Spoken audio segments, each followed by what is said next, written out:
The Life Simplified ladies are doing a short survey to improve the podcast, and we'd love to hear your feedback. For a chance to win some UK swag, complete our survey linked in our show notes. Thanks. It's time for another Take Back Tuesday. Self-care is often the first thing to go when stress from the holidays starts getting to you. But it's one of the things that should be at the top of your to-do list. We're throwing it back to our very first episode, Self-Care Reset, to remind you to set aside time for yourself this holiday season. Enjoy.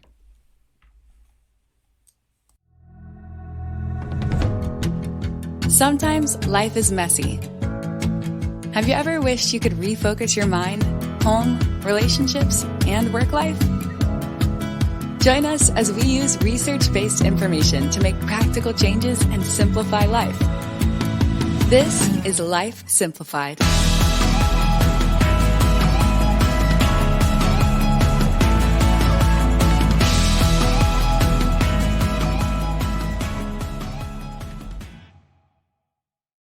Welcome to our first full episode of Life Simplified. We hope that you had the opportunity to get to know us by listening to our introduction episode. Each month, we will be discussing ways that we can simplify life through research-based tips on mental health, resource management, physical health, and relationships. This month, we are jumping in with a new year reset. Today, our focus is on starting the year off with a mental health reset by focusing on self-care. So I know self-care is kind of a buzzword, but all it simply means is any activity that we do to reduce our stress and enhance our overall well-being. So I like to use this analogy. Have you ever been flying on an airplane and your flight attendant goes over all of the safety instructions? They will always say, if we lose cabin pressure, oxygen masks will fall from the ceiling above you. And if you have ever traveled with someone younger than you, a child, they will come to you and say, all right, mom, dad, caregiver, whoever you are, make sure you put that mask on yourself before securing the mask on the younger traveler riding with you. Do you know why that is? That's because if you aren't breathing, you can't help anybody else in an emergency. And self-care is just like that. Self-care is putting that oxygen mask on ourselves so that we're okay and we have the ability, the strength, and the clarity of mind to help those around us. So, I have the rest of us here with us. Let's have a discussion about self-care. What does self-care mean to you? It's different for everybody. Tiffany and I talk about this often, and she is constantly telling me that you have to take care of yourself. You won't be able to take care of others. So I've heard this analogy numerous times, and I am working on it. But self-care to me means doing something that I love. And I really love to read. And that is one thing that I have really been trying to do more of and actually take the time to do it. Yes. Love the reading myself too. It's a good one. But it also depends on life stage. There's been a time in my life when reading would stress me out because it was read or sleep. What's that? Yeah, Amanda. No. Do you get to read? No. Do you even want to right now? I read a label on some baby food. Maybe that's what I get to read. So that's so funny that you mentioned that, because since I have a little drive to Livingston County from where I live, I used to love to read all the time, and then life happened. But now I've learned that if I've had a stressful day or just whatever's going on, I love to listen to books now. So that is my new thing, is listening to books. So I think that's funny that we all are we love to read, but who has time, right? Yeah, depending on what phase we are in life and what it is. But I think that's a good outlet. Mm-hmm. And it works for you. How often do you do that? Well, it depends on what's going on for the day, and it's not something that I've been able to do for this whole time. I mentioned in the intro episode, so plug for the intro episode if you want to know more about us. But I entered my stepchildren's life 5 years ago. So the youngest was 4. And I can tell you, I was not doing a whole lot of reading then. But as she has grown and matured, I'm at a place where I can say, hey, why don't you take some time for you and go do something that you would enjoy? I'm going to read for 10 minutes. So I do try to give myself 10 to 30 minutes a day, depending on what the day looks like. And sometimes that's right before bed. So sometimes that's not in the middle of all the things. Sometimes that's just, I tell my husband goodnight and I go lay down and read for a few minutes. Yeah, that's a good idea. For me, so I guess self-care is just finding some time for yourself and to just tune out and not think about anything. And so for you, you said you try to do it like a little bit daily. For me, I found that I tell my husband I want an hour a week.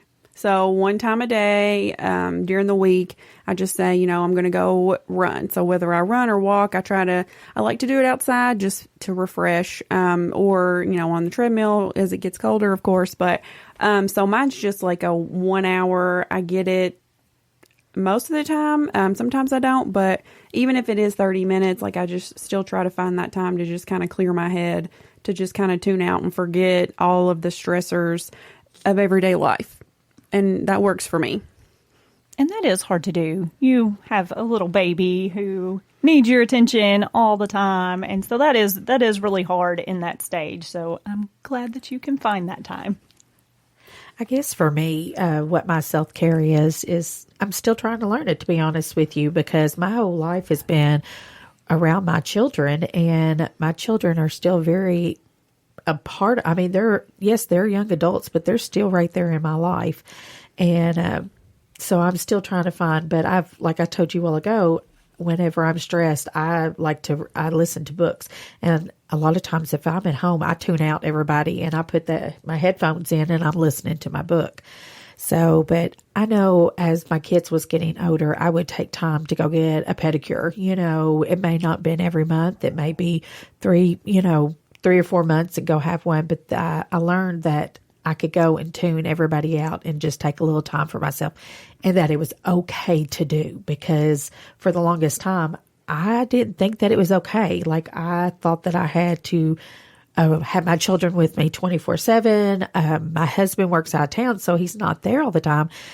But I felt guilty, as a lot of women do, to take that self-care. You feel guilty, and that is me to the T. And even though I'm in a different stage than you all, I still feel guilty, to be honest. So I'm still trying to learn. I need to take that time for myself. Yes. And I think, unfortunately, a lot of us have come to equate self-care with selfishness. And it's two totally different things. And that's why I love that analogy so much about like we have to get the oxygen to care for them, because we think, oh, I can't take care of me. I've got to take care of them. But if there's nothing left, if I'm pouring from an empty cup, then I don't have anything to give those people in my life that I care about. And so taking care of me is taking care of them. And I like that when y'all are sharing, there's a lot of intentionality. Like I think what we learn as we try and figure out what our self-care routine is that self-care is not a treat. It's not a reward we get for doing something good. It's a lifestyle, and it's something that we have to make a priority so that we can experience the full benefits. Because when we let it go, we can tell that something's missing, something's not there. Self-care has to be scheduled, just like anything else that we would put in our phone and our agenda on our calendar. We need to schedule it and make it a routine, because then it becomes a habit. And that's what we do. Things that are important to us, things that we value, become habits. And so I think that's really, really important. And we've kind of talked a little bit about this, but when I think about self-care, I think about what fuels me, like what recharges my batteries and gets me reset so that I do have that energy to care for those other people and do all those things and be the best version of who I am. So we've heard about reading, we've heard about running. Are there other things that you all do? And they don't have to be an hour-long activity. It can be small things that you put in your week, your day, that refuels you along the way. I think that's a good question. That is a very good question. I'm sitting here thinking, oh, what do I do? Because it's hard. I I'm still learning that. I don't know. I think, well, I've kind of started picking up more. I take lunch. As crazy as that sounds, sometimes a lot of times it just depends on your job.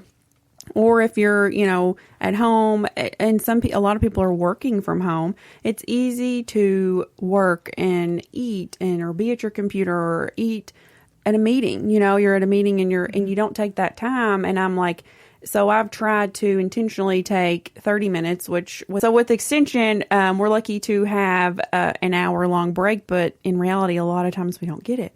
So just taking 15, 20, 30 minutes a day to either listen to the audiobook or I've been going to the local park and just walking.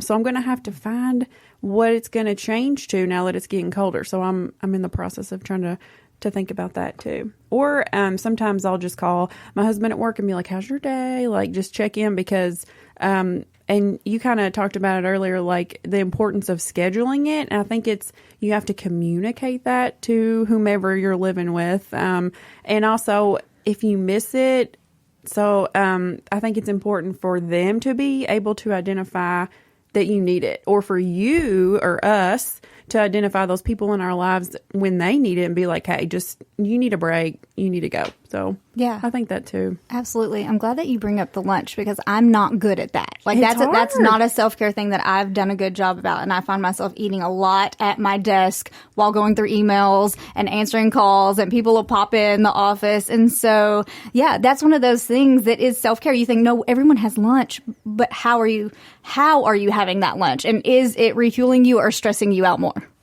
The first thing that popped into my head when you said what fuels you is alone time. That fuels me, and it's not something that I get often, and it's not something that I would say that I would have to have every single day. My husband's form of self-care is leaving the house and going to do whatever hobby he enjoys. Whatever season it is, he enjoys that, and I'm happy for him to do that. And then one day I told him, I said, you know what? My happy place is for me to stay in the house by myself. And then I can read or I can watch whatever it is on TV that I feel like I need to zone out to. Because like Amanda said earlier, sometimes you just need to not think about all the things. So that was mine. And we talked about it, and he was like, oh, well, yeah, we can do that. So we've really made it a point that he gets his time where he can go out of the house, and then I get my time where I can be in the house for quiet time. Yeah, and I think it's important that you realize that and communicated it. Yeah, absolutely. Communication is key. And I think it's important, too, to note that sometimes self-care is a solo activity. It's something I need to be quiet and introspective and think about what's been going on. And sometimes self-care can be with other people too. It just depends on what you need at that moment. And so one of the self-care things that I've been able to implement in the last few months is my husband and I have recently just become coffee connoisseurs. It's our thing now. I don't know if that's a result of COVID or what, but we really enjoy coffee.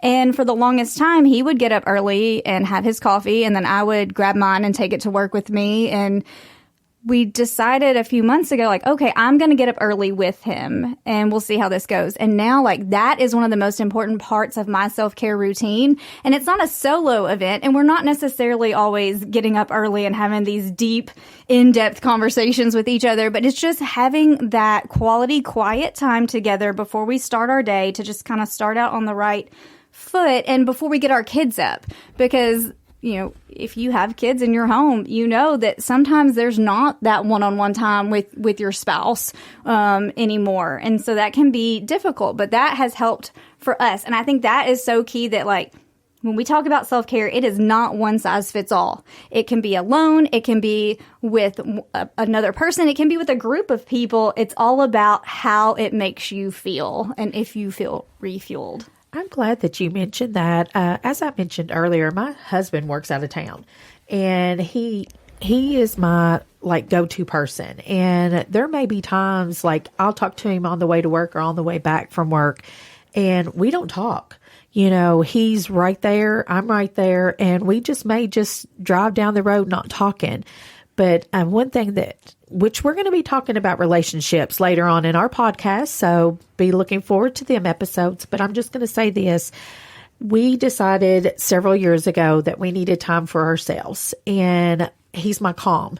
You know, so if I'm having a really bad day or whatever's going on in our lives, I can call him and he calms me, or, you know, I'm right there next to him. And it calms me.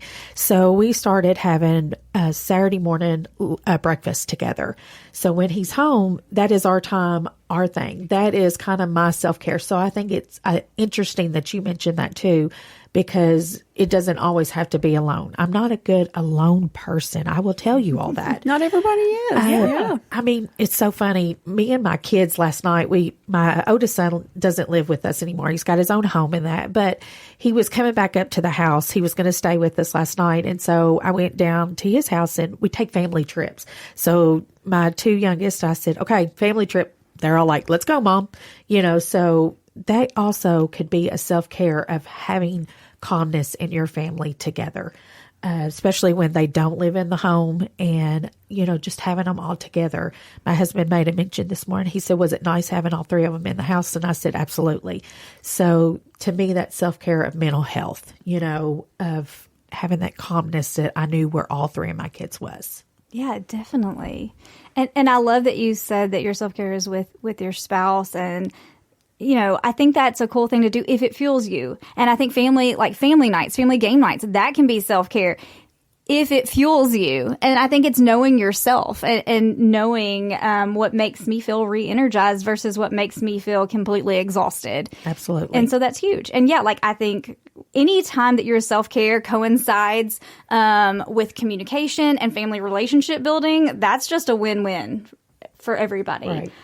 But not feeling guilty if that's not it. If you need that time, like Ashley said, if you need that time to just step away and like, I need some me time, we don't do a good job at taking me time. So I think that's absolutely imperative. And I think it's good to have a mixture. Yeah. You know, it's never just all or nothing. Sometimes we need that time alone, and sometimes we need that time with other people. And we crave that. And knowing when it's time for which is really big and really important. That I agree with that statement 100%. You know, when my kids was younger, I craved just a little bit alone time. And now, like we all said, we're in different stages in our life. And so I crave my family, and that's my calm and my self-care. But I do also like to have alone time to go get my nails done or read a book. You know, it's just all different for everybody. And I like how you said that, Tiffany. Thanks. Yeah, I think constantly evaluating my self-care is important, because as we go through different life stages and as we have different events that are coming at us in our life,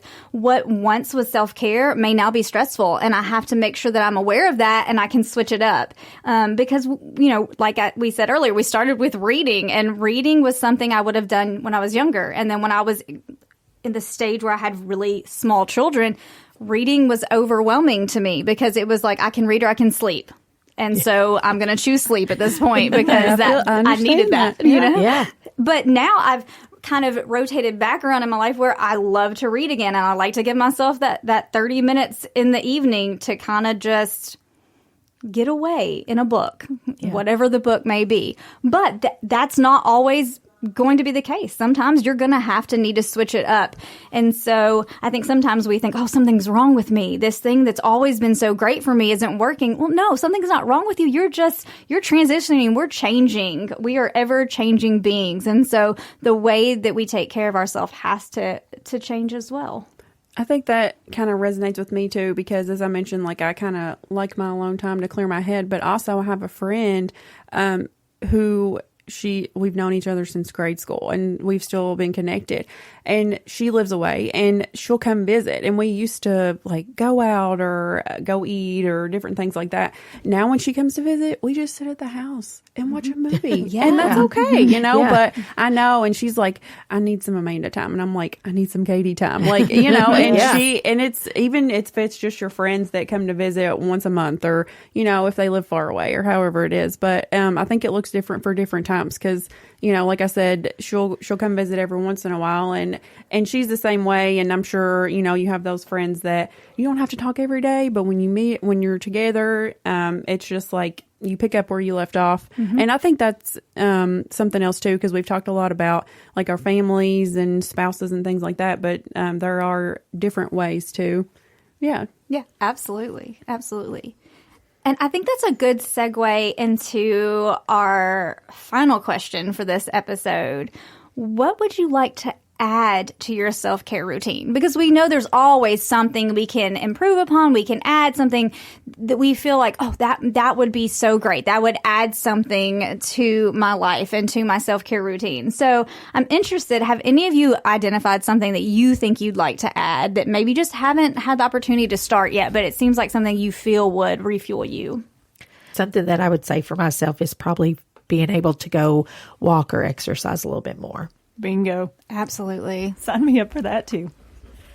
See, I try to have that one covered. So I can't, you all are talking about finding that time like in the morning with your spouse or, you know, whomever, whether I just get up early and meet a friend for coffee or coworker, you know, whoever, maybe trying to wake up a little bit earlier before my son does, and finding some time together because sometimes and I think someone mentioned it before, but, you know, you have time with people, but it's not maybe quality time. You know, you're just trying to eat supper in a hurry or, you know, kind of whatever it is. So I think that'll be mine, is just to find maybe some little extra time to spend some quality time.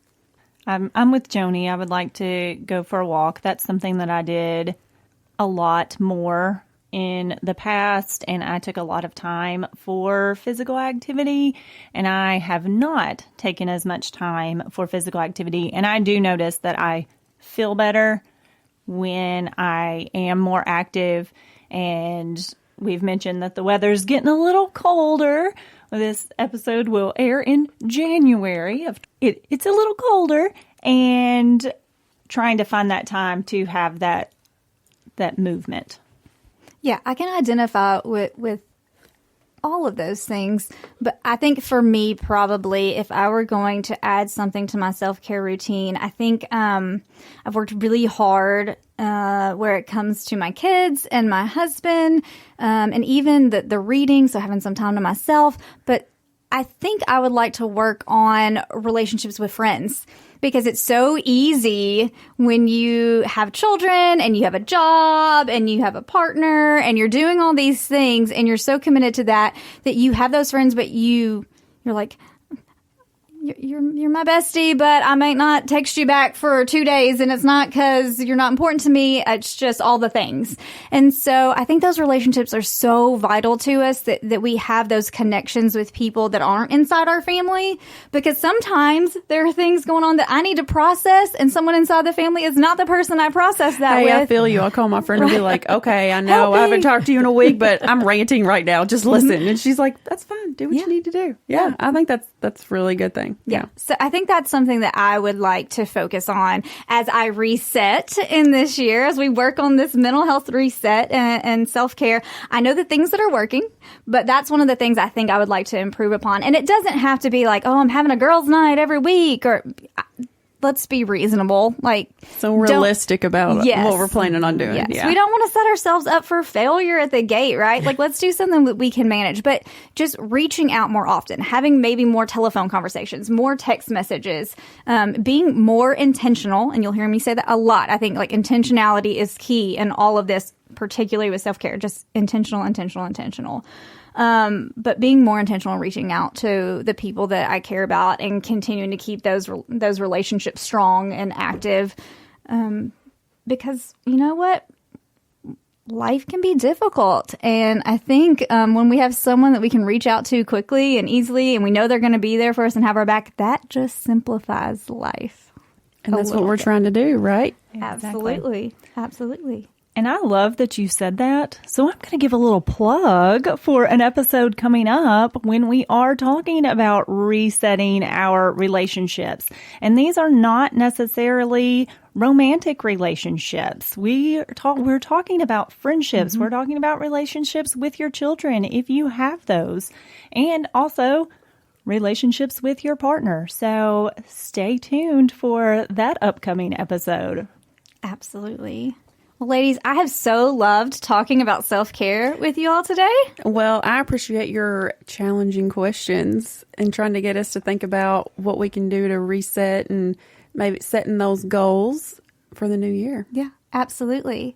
And so for our friends who are out there listening to us, I want you to ask yourself those 3 questions that we've discussed today. So what does self-care mean to you? What fuels you? And what would you like to add to your self-care routine? Now, you might want to write those in a journal just for yourself. You might want to share them with a close friend, but try and commit to adding one behavior to your self-care routine over the next week that you can carry on this year as we reset our mental health. Now, I will say that all information that we've discussed today can be found at the National Institute of Mental Health, and we have resources in our show notes. So if there's anything you want to look up, it's right there for you. Another plug I want to get in there is if you or a loved one's experiencing a mental health crisis or having thoughts about suicide, you can call 988 to reach the Suicide and Crisis Lifeline. Next week, as we've heard, we're going to continue our reset with resetting our finances. So we hope that you'll join us again. Thanks for listening to Life Simplified. We are family and consumer sciences agents with the University of Kentucky Cooperative Extension Service. Contact us at lifesimplifiedpodcast@gmail.com.